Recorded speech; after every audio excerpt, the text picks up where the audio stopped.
guys, it's time to get after it. I got to start with an oil change and a quick checkup on this thing to make sure it's good for a road trip.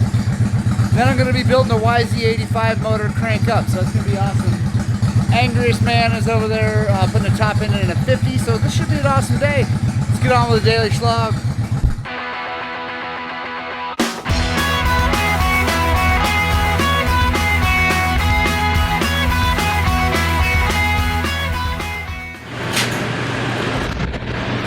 Alright guys, got that V-Star done. It's all ready to rock and roll. Didn't really find anything all that interesting with it, so I didn't film any of it. Just changed the oil, checked the brakes, checked all the blinkers, lights, wheel bearings, everything. Just make sure it's all good. Fresh oil in it now, so he's good for his big trip. He's got some road trip coming, which is cool. Now it is time for the YZ85, finally. The cylinder just got back to us from Millennium, so that's all shiny and happy. Now it's time to split the cases and put a new crank in it and get it back in the bike, and hopefully we can have it running today. That's the goal. So we're going to start by just pulling this side cover off, and then we'll go on through it.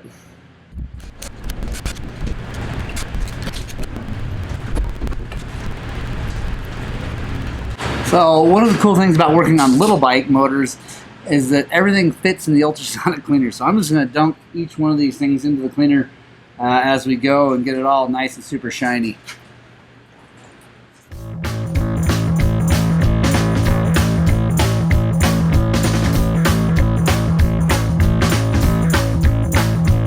I got a girl, and she is so fine. Alright, so the next thing I'm going to do will seem a little controversial to some people because they're going to freak out that I'm putting a hammer to some of this stuff to split the cases. I definitely have a case splitter. I could do that, but since I'm not reusing this crankshaft, a lot of times it's faster just to knock it apart if it will come apart. If it doesn't, then I get the case splitter out. But you know, part of the name of the game here at a shop that actually makes money working on stuff, instead of like some channels who just do it because it's fun, speed is the name of the game at some point. Obviously the work has to be perfect and good, but the faster you can get that perfect work done, the better. So if I can hit that thing with a hammer and get it apart, then I'll do it. Alright, hammer didn't work, now we get the case splitter.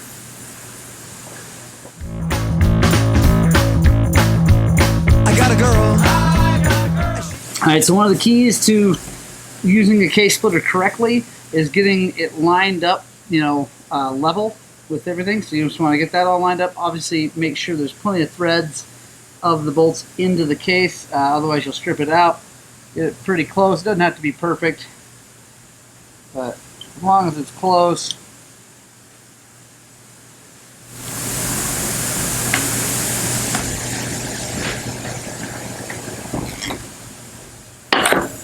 There we go.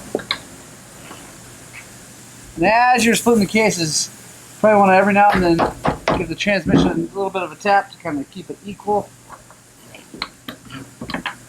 Because if this case starts to come up like this, it'll bind and not, you know, not come apart.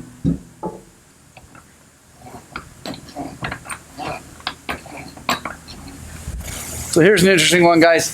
So I obviously just split the cases, as you saw. Normally when you pull this left side case off, the bearing stays in there and it comes off of the crank. In this situation it did not, and that's because it's, like, see, I'm trying to, it won't turn by itself. There, ooh, it's gnarly and notchy. That thing is most likely sort of welded to the crank. This is already a hot rods crank, so this thing's already been apart once, and then they glued it together with blue RTV, I think, and that is a no-no. So we're gonna have to fix that. We got a lot of cleaning to do here to get this thing dialed in. So this actually might take a little bit longer than I was planning, but hopefully we'll still get it done today. All right, so we got the left half case all super nice and clean and shiny, like it's brand new. Gonna go push this bearing in over on the press. I'm not gonna show you guys that because that's a pretty boring thing to watch. But a press helps a lot. You can also put the bearings in a freezer and then heat this up, and they'll go in really easy with just a hammer, kind of knock them in. But since we have a press, I just do that. So I'm gonna do that. Check all these bearings. You always want to inspect everything really, really closely on the inside here because you don't want to have to take it back apart. So these bearings are all good. Should be good to go. So yeah, I'm gonna go push that bearing in. The other case half with the transmission's in the ultrasonic now, so we'll pull that out, take a look at it here in a bit, and yeah, we'll keep going. All right, so we're still waiting on the right side case half with the transmission in the ultrasonic. While we're waiting, I'm gonna go ahead and put this. This is technically 3-bond 1184. I'll put a link in the description for where you can get this on Amazon. I'm gonna go ahead and put that on this gasket surface. There is no center case gasket on YZs of any kind, really. So get that on there and be letting that set up while we're waiting for the other one, get it cleaned up, and then we'll put it all together. Should be good to go. All right, guys, so got the case halves back together. Everything's moving and super happy, just like it should be. We're ready to start putting this clutch side back together. There's not a whole lot super interesting about that. If I see anything I feel like you guys ought to see, I'll definitely, you know, I'll bring you back in. Otherwise, I'm going to get this clutch back on, get it all ready to go, get the top end on it. I'll show you how that's going to go, and then we'll put it back in the frame. All right, so I got a fun one here, guys. When I was tightening down the clutch bolts, the pressure plate bolts, this one broke off. So, yay! But I'm having success.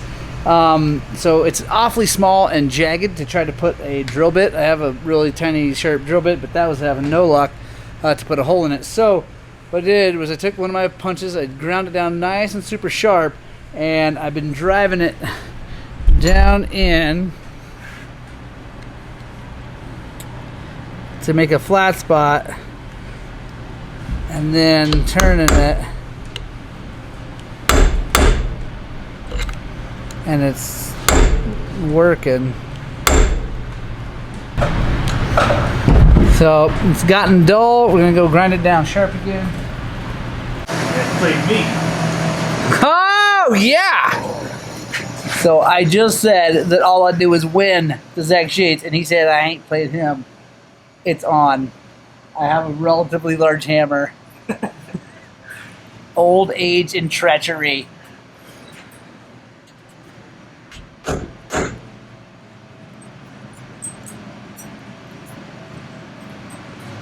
Oh snap, look at that.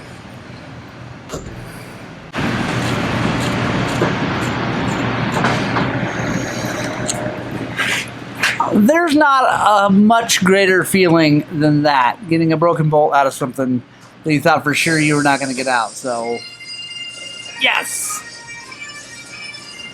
Alright guys, time to put the top end on. Got the cylinder back from Millennium, and it's absolutely perfect. I love the work that those guys do. I have heard only one complaint about Millennium. I used to use US Chrome. I had a few problems. I've never had a problem with Millennium, and honestly, they're faster than anybody else. A lot of times, it does run long because they get super duper busy. But man, I absolutely love the work they do. So, gonna slap this top end together. They're pretty simple. There's no power valve, so there's not much going on up here. Get the gasket on there. We're just gonna check the ring end gap, make sure that's good. Slide it all together and call it good. Like I said, there's not much to an 85 top end. She is so fine. When the sun says it's daylight, oh, the moon says it's night. I gotta go. Same assembly lube on the cylinder, just a little bit, so it slides down over it. I know some guys put them together dry. I always figure just a little bit of lube is always good.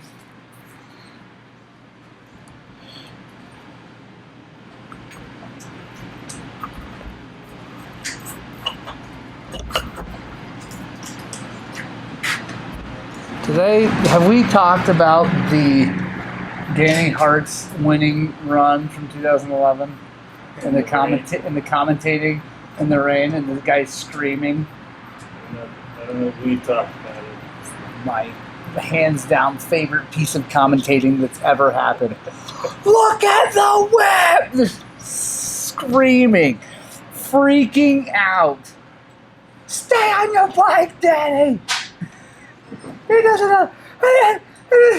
Just yelling, just constant screaming, and it's like, oh, dude, it is so good. That is like my absolute favorite piece of commentating I've ever heard ever in my life. And then like one of them's grabbing a beer from the other one and drinking that. He's like, give me that. Just like it. Oh my gosh, dude, it's so good.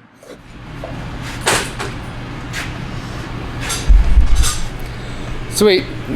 Got the motor is all ready to rock and roll, guys. Super stoked about that.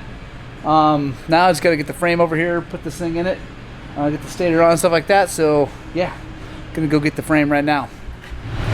All right, guys, got it all back together. Well, almost all back together. Got all the important stuff back together. Tanks on it, gas in it, full of coolant, full of oil, and now we're gonna kick it and see if it starts. It should, I hope. Let's get it up here.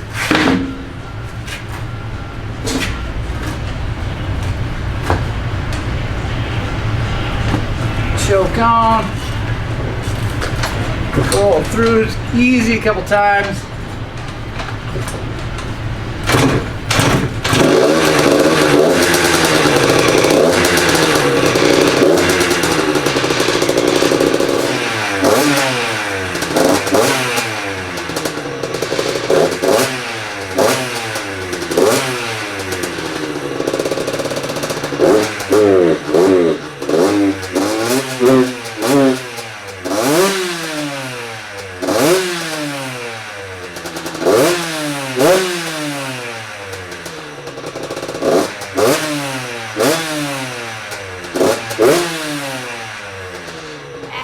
Awesome. Sounds good. It's gonna die right now, of course, but things I'm always checking on. Wanna get it like that. Wanted to make sure the coolant's moving.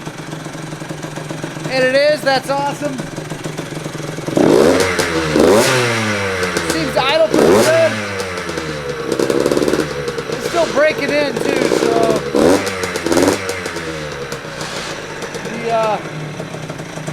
the motor sounds good, everything sounds awesome. Right on.